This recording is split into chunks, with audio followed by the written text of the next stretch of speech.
If you're studying the Further Mechanics section of A-Level Further Mathematics or any other mechanics course, this video is for you. Today, we'll cover everything you need to know about motion of a projectile. I'm Charlie and this is StudyPackets, where we unlock the joy of learning. Like and subscribe for more A-Level content, comment what you'd like to see next, and check out our website for more. In this video, we'll break down each syllabus point into their key formulas and principles, and then walk through 4 real past paper questions step by step. But before we can begin, make sure you can decompose a vector into horizontal and vertical components, apply basic trigonometric identities, understand and use the 4 Suva equations, and integrate and find the constant of integration from initial conditions. Feel free to check out the videos I've linked in the description for a quick refresher. At the start of a topic, it's helpful to know what we're aiming to understand by the end. The A-Level syllabus gives 3 points to cover, but in simpler terms, we'll look at the assumptions and limitations of the equations you'll be using, how to apply those equations to find things like the range, velocity at a given position or time, or greatest height. And finally, deriving and using the key parabolic equation that describes the entire motion. Let's make motion of a projectile simple, solid, and exam ready. Starting with learning the basic principles and key ideas. Let's start with what makes this topic work in the first place. The modeling assumptions and limitations. When we throw a ball, the path resembles a very clean parabola, but how about the path of a boomerang which loops back, or the path of a paper towel which dances in the air unpredictably? When a projectile is thrown or shot, the main force that acts on it is usually the force of gravity. But as with a boomerang or paper towel, intuition tells us that some objects are also affected by things like rotation, air resistance, and internal deformation. Thankfully, in projectile motion, we only deal with objects that can be treated as particles, which is the first assumption. When objects are small enough, aren't powered, and don't bend or stretch, there's negligible rotation, air resistance, and internal deformation, among other effects. The second assumption is that the size and direction of gravitational acceleration is constant. If you'd like further explanation of why this assumption is valid, or have any other questions, feel free to ask down below in the comments. I promise to answer every question you have. To see how these assumptions are useful, let's dive into the main equations that describe the motion. When a projectile is launched from the origin with initial speed u, theta degrees from the horizontal, we can analyze the problem vertically and horizontally, resolving the initial velocity into 2 components. Because of our assumptions, the acceleration in the vertical y direction is negative g, a constant of approximately 10 meters per second squared, whereas the acceleration in the horizontal x direction is always 0 meters per second squared.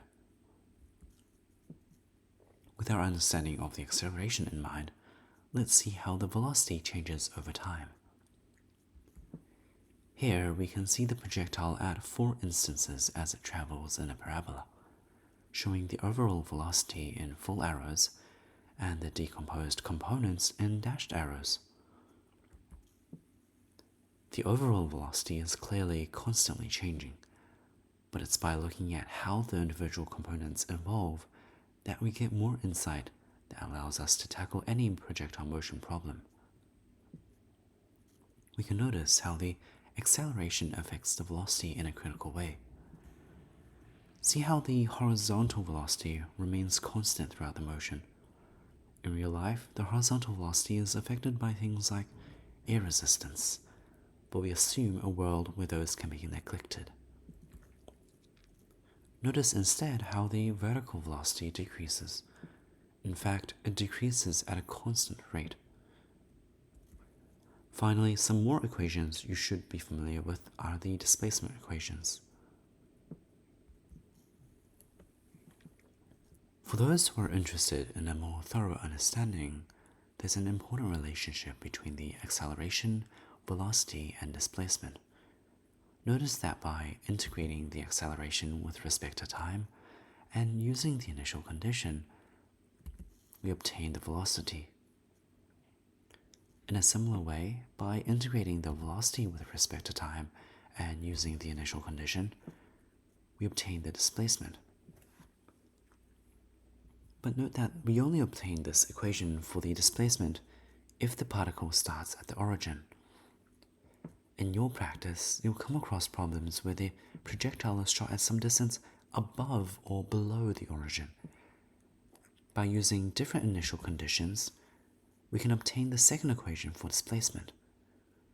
Of course, we can also reverse the process and differentiate displacement for velocity and differentiate velocity for acceleration. Let's see how these basic equations of motion can be used to solve problems.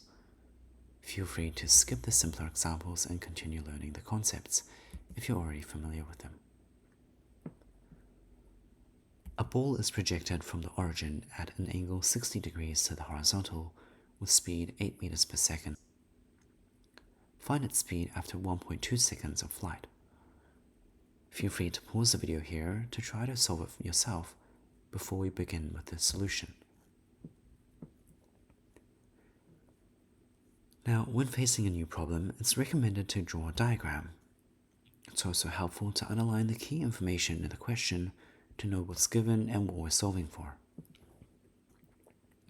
We know the initial speed is 8 meters per second, the angle is 60 degrees, the time is 1.2 seconds, and we start at the origin. Also note that in A-level further mathematics, the acceleration is negative 10 meters per second squared. In some problems, it's more typical to write the value of negative 10 meters per second squared, while at other times we write negative g. As we work through some past paper questions, you'll become instinctively attuned to which one you should use. The question asks for the final speed, not just the vertical speed or horizontal speed, so we'll have to consider the composite of two components, given by the square root of the sum of the individual components squared. This is an important concept. Many past paper questions ask for the velocity, not just horizontal or vertical speeds, so make sure to reread over the questions before you go to the next to make sure you've given the examiner exactly what the question asks for. The horizontal speed is the same as its initial value, which is given by u cosine theta, which is 8 cosine 60 degrees. The vertical speed is given by u plus at, or u sine theta plus at, where we can substitute in our values as well. Therefore, the final velocity can be calculated by substituting in equations 2 and 3 into equation 1, giving us 6.46 meters per second to 3 significant figures. In further mechanics, it's normally acceptable to write your answers in absolute form or in 3SF. In this question, we identified what's given and drew a diagram. We considered what's needed by the question, and we used our knowledge and problem solving to find the path that brings us there. This knowledge and problem solving is what we're working at the moment.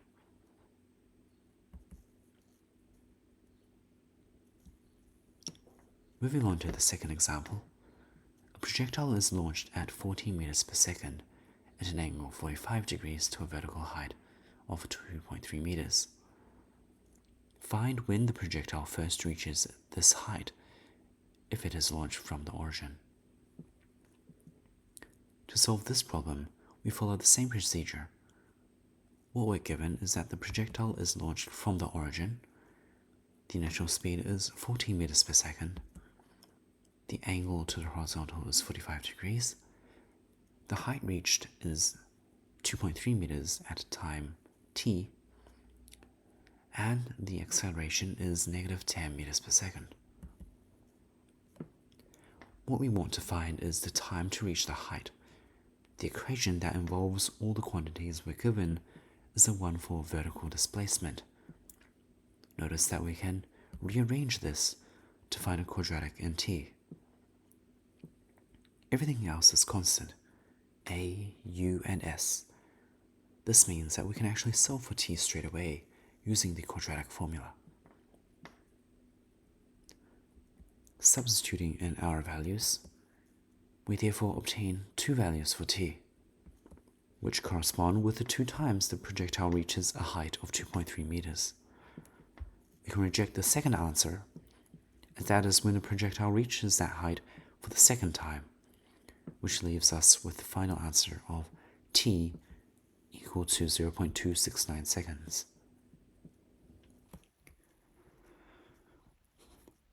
The third question challenges our knowledge on a problem where the projectile doesn't start from the origin. A projectile is launched from a cliff 5 meters above ground level at 30 degrees with speed 10 meters per second. After 0.5 seconds, what is its height? This time, the projectile is projected from a height of 5 meters above the origin. The initial speed is 10 meters per second. The angle to the horizontal is 30 degrees. The time is 0.5 seconds, and the acceleration is negative 10 meters per second squared. What we want to find is the height reached, so we use the equation for displacement after an initial displacement above the origin. Substitute in our values and solve to find an answer of 6.25 meters.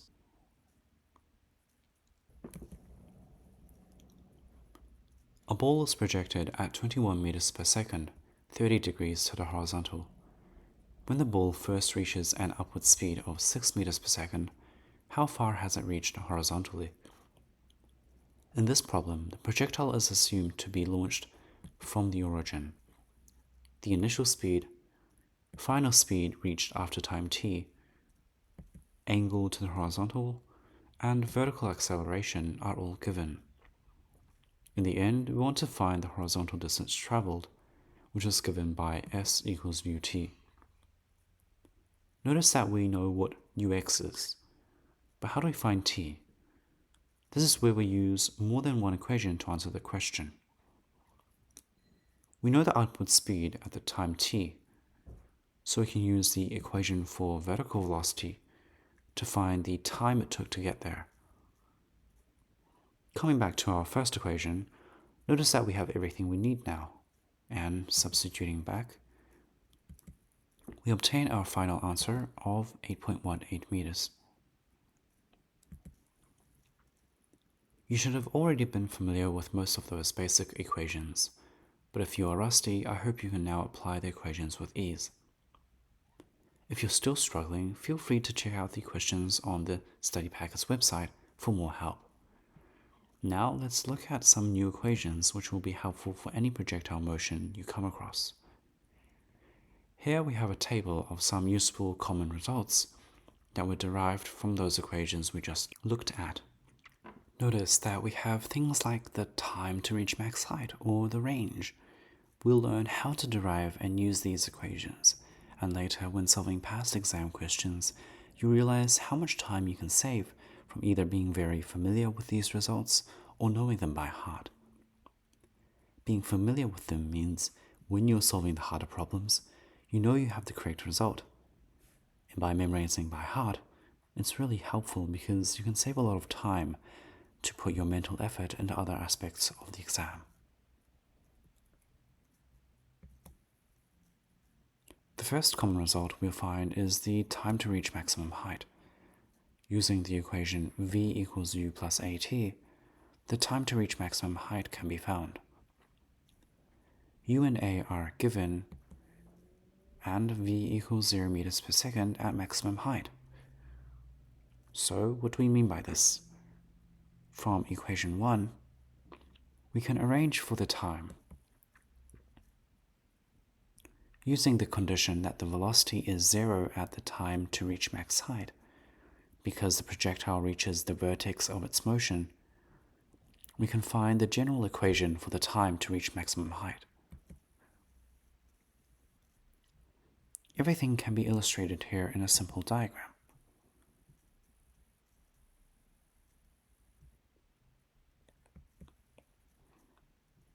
Let's see this applied in an example. A projectile is ejected at 12 meters per second at an angle 45 degrees to the horizontal. Find the time to reach maximum height. Our solution begins by drawing yet another diagram. Using the equation we just derived and noting down the values from the question, we substitute it into our equation and obtain the answer of 0.849 seconds. Now that we've seen how to derive and use the time to reach maximum height, let's look at how to find the maximum height itself. Using s equals ut plus half at squared and v equals u plus at, the maximum height can be found. U and a are given, and t simply equals the time to reach maximum height from equation 2, which is what we derived before. From our diagram from before as well, notice how the maximum height occurs at the time to reach maximum height. And simply by substituting the result we found earlier into the equation for displacement and simplifying the equation down, we find our final result for the maximum height. To illustrate this with a simple example, a projectile is ejected at 12 meters per second at an angle of 45 degrees to the horizontal. Find the maximum height. For our solution, we can use the diagram from before. Following the same procedure, the known equation and known values are noted down, from which we can simply substitute and find the final answer. Next, we move to finding the time of flight. Here there are two main scenarios. First, when the object moves from the origin, and second, when the object starts above or below the origin. Let's first look at scenario 1.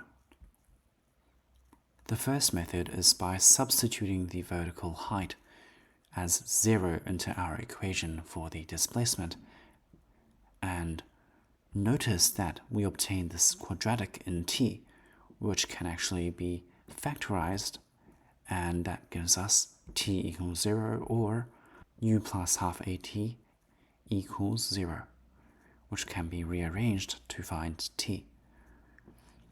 Here the solution for t equals 0 corresponds to the origin, so we reject this answer, and the other expression corresponds to the point on the opposite side, which is the time of flight.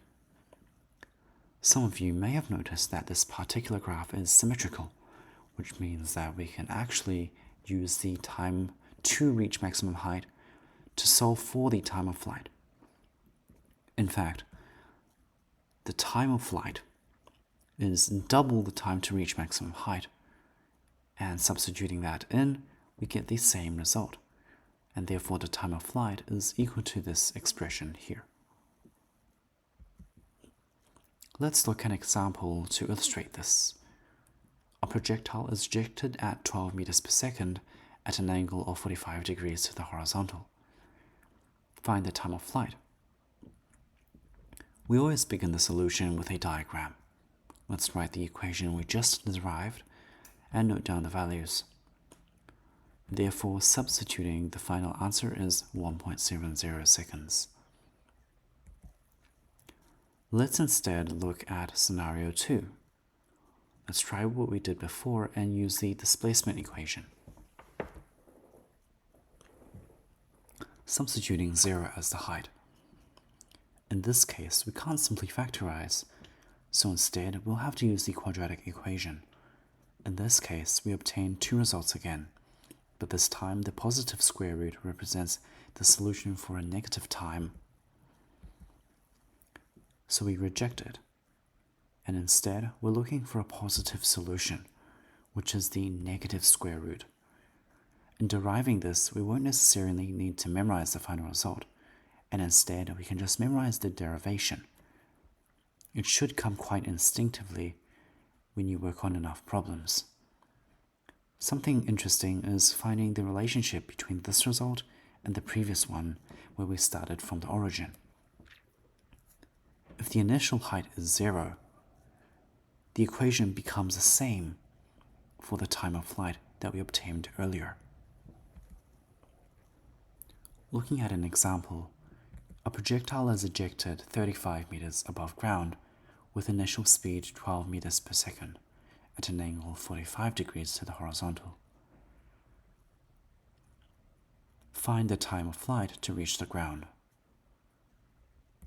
To solve this, we draw a diagram and write down the result we got from earlier. We know all the quantities and can substitute to find the final result of 3.63 seconds. The final result we're looking to obtain is the range. Using the equation involving horizontal displacement, the range can be found. The horizontal velocity is given, and we simply use the equation for the time of flight as t. Looking at our diagram, this immediately becomes clear. Substituting our time of flight into this equation for horizontal displacement, we get this result.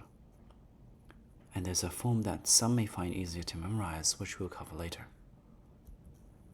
To illustrate this, a projectile is ejected at 12 meters per second at an angle of 45 degrees to the horizontal. Find the range. The solution is quite simple.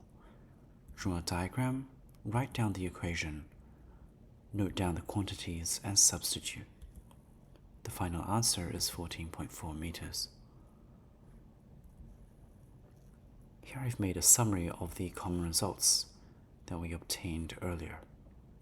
As mentioned, there are different forms of these equations which may be easier to memorize or apply.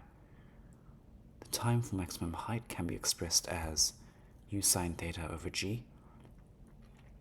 The maximum height as u squared sine squared theta over 2g. The time of flight as 2u sine theta over g. And for the other version of the time of flight, I recommend learning the derivation rather than the equation. For the range, we can first express it as 2u cosine theta u sine theta, which can be rearranged as u squared multiplied by 2 sine theta cosine theta. And some of us may be able to identify, if we've done A-level mathematics, that this is equal to u squared sine 2 theta over g. And for reference, here are the simplified results that you may want to memorize. Here I've also compiled some tables. You can refer back to here or download the PDF in the description to print this off for memorization. Here's also a more comprehensive summary of all the equations we've used so far, which can be found in the description as well. So far, we've looked at the modeling assumptions. With those in place, we familiarized ourselves with the constant acceleration equations. We've applied them to find flight time, range, maximum height, and more. But every answer was a function of time. Our goal now is to derive an equation that directly relates the vertical position with the horizontal position. We begin by looking at the parametric equations we've been using so far. From the vector equation of position, which is a rewritten version of the vector displacement equation, we use the scalar versions to solve the problems. I've written them using x and y, but they're really just the displacement equations that we're more familiar with. Here we have the vector equation decomposed into scalar components. To further illustrate this, notice the common thread. The x and y positions depend on the single variable t. Watch the dot at the bottom. As t marches from 0 to t1, the same value of t is substituted into both functions of x and y. So the projectile climbs, stalls, and falls along the dashed path. For each instant t, the time slider gives us exactly one pair of x and y. That's the essence of parametric description.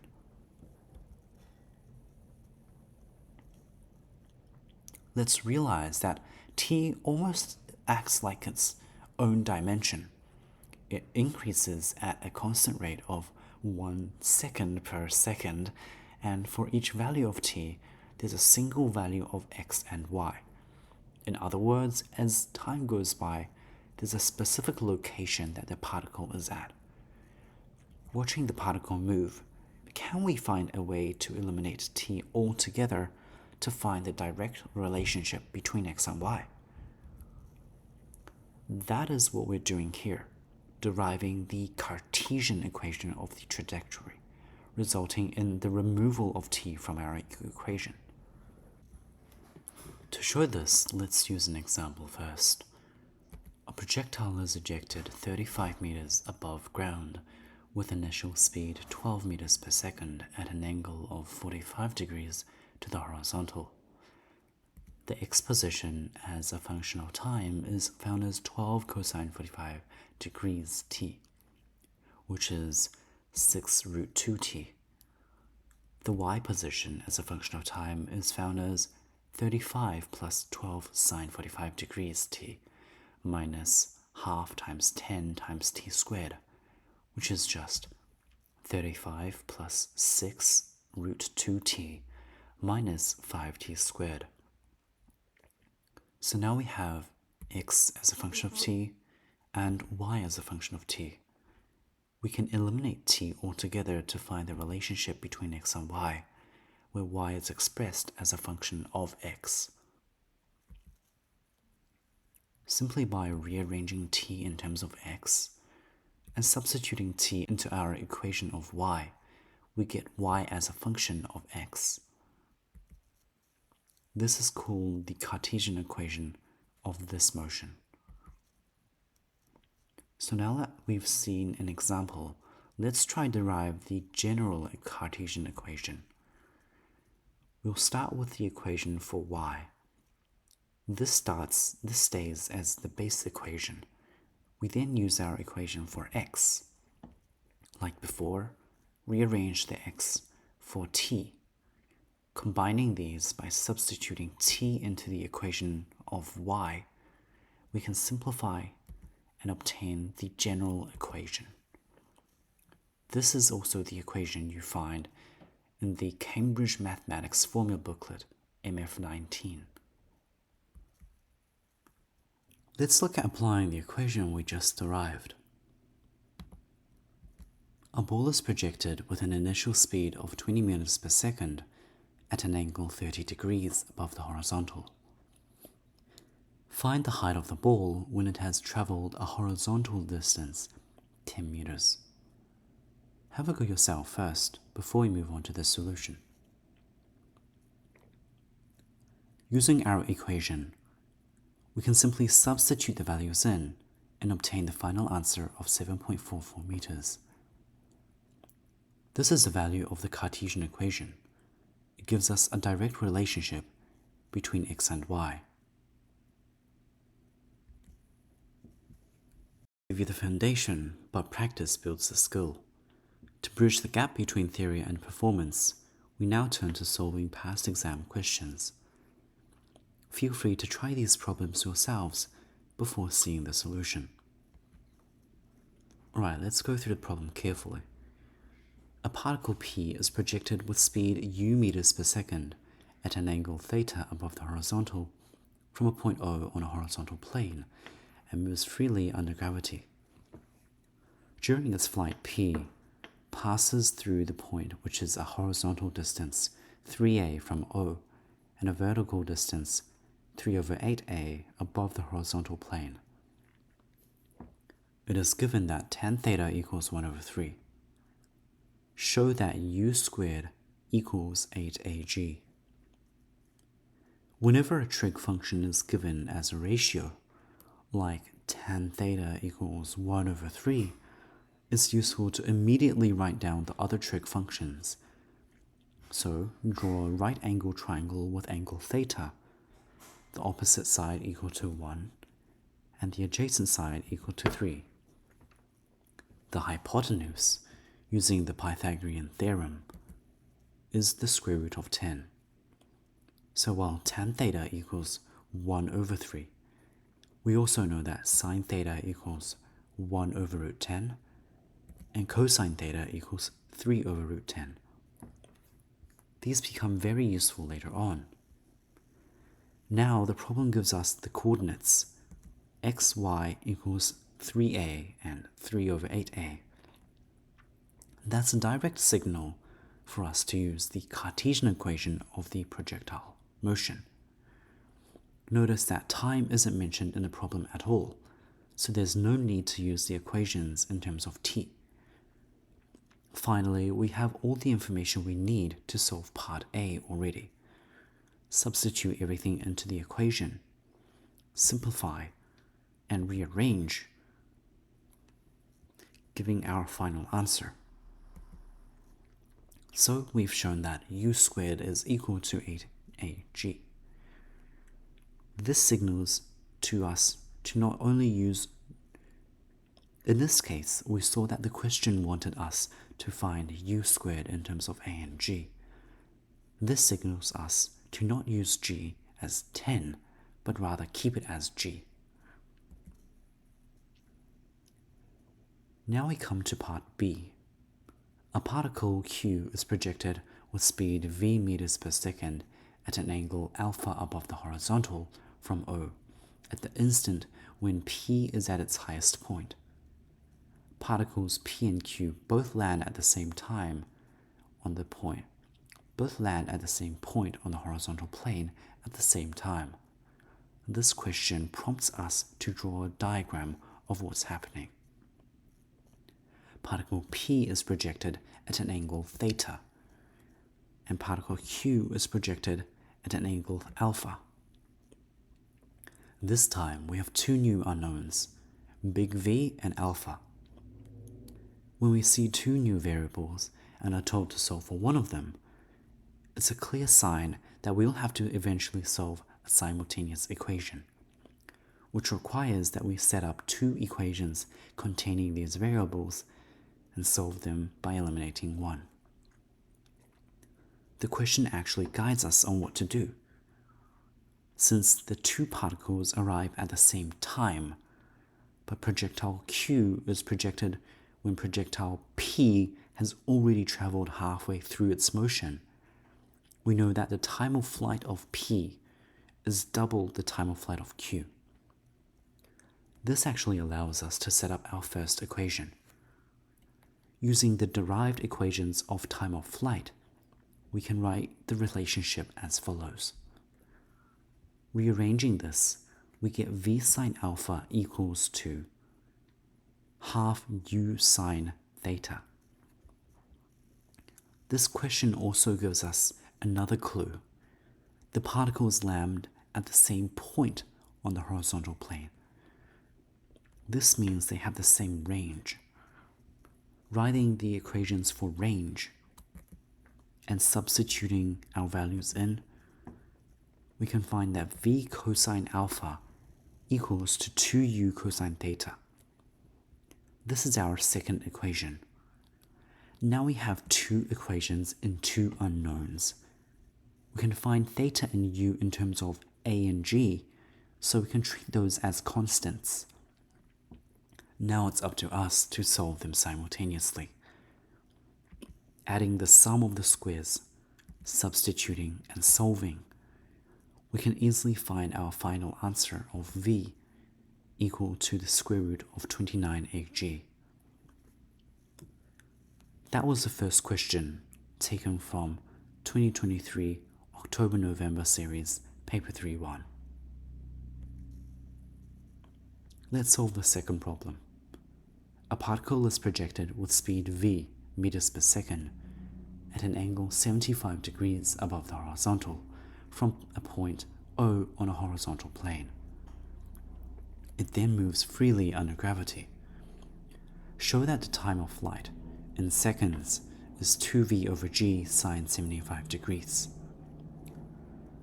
This is a basic equation. In fact, it's telling us to recall one of the derivations we learned earlier. Starting from the vertical displacement equation, we substitute what we know into it. The vertical displacement is 0, angle is 75 degrees, and time is big T, or time of flight. T can be factorized, and solving, we find that T equals 0 or v sine 75 degrees minus half gt equals 0. Rearranging, we find that the time of flight is 2v over g times sine 75 degrees. A particle P is projected from a point O on a horizontal plane and moves freely under gravity.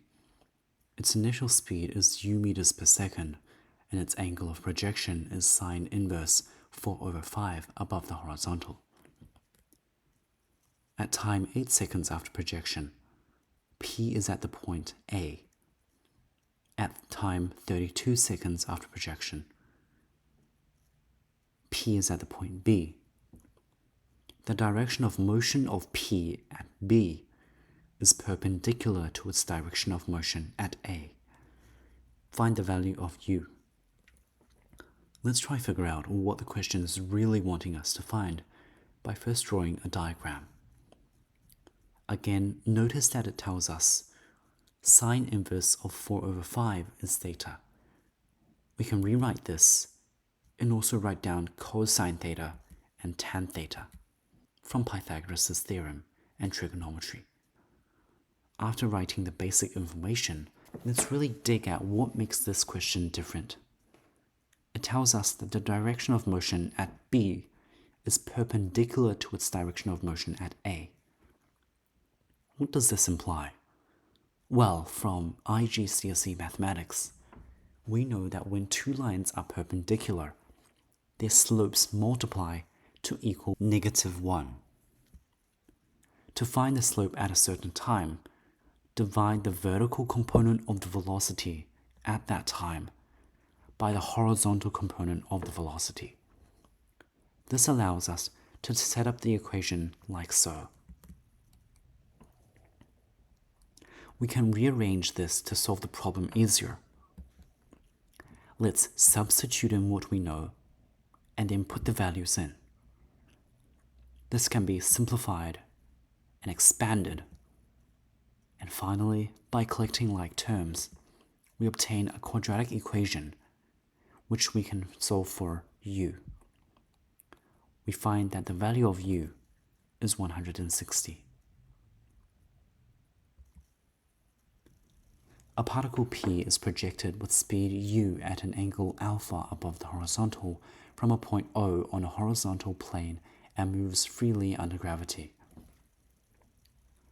The horizontal and vertical displacements of P from O at a subsequent time t are denoted by x and y respectively.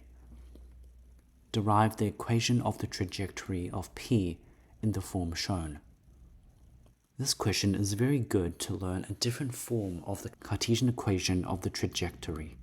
As we studied, let's start with the parametric equations and eliminate t. From here, notice that 1 over cosine squared alpha expressed as sec squared alpha from the trigonometric identity. That solves the problem. But beyond this question, we can take this further. Sec squared alpha can also be expressed as 1 plus tan squared alpha, which in fact gives us a quadratic in tan alpha, which may be helpful for some exam problems in the future. The point Q is the highest point on the trajectory of P in the case where alpha equals 45 degrees. Show that the x-coordinate of Q is u squared over 2g. If we think about the Cartesian equation of the trajectory that we just derived, if we know what y and alpha are, then we can solve for the x-coordinate. We can find the value of y from the formula for the maximum height, which gives u squared over 4g. Substituting this and 45 degrees into the Cartesian equation, we can solve for x to find the same answer as in the question. To solve part C, let's use the version of the Cartesian equation from before, expressed in terms of tan alpha. By substituting in our values of x and y, and simplifying, we obtain a clean quadratic in tan alpha, which can be solved to find alpha. Note that it's important to write all solutions of the quadratic equation, including tan alpha equals 3, because it indicates that you understand there is only one viable solution, providing the answer of alpha equals 71.6 degrees. That's projectile motion. We've covered the theory and tackled past paper questions together. Now it's your turn. Go practice a few on your own. You can find extra questions and resources at StudyPackets.com. If this was helpful, like the video, comment any questions you have or what you'd like to see next, and subscribe. Check out the Further Mechanics playlist if you want to understand the next topics, including circular motion, Hooke's law, and more. I'm Charlie, this is StudyPackets, where we unlock the joy of learning.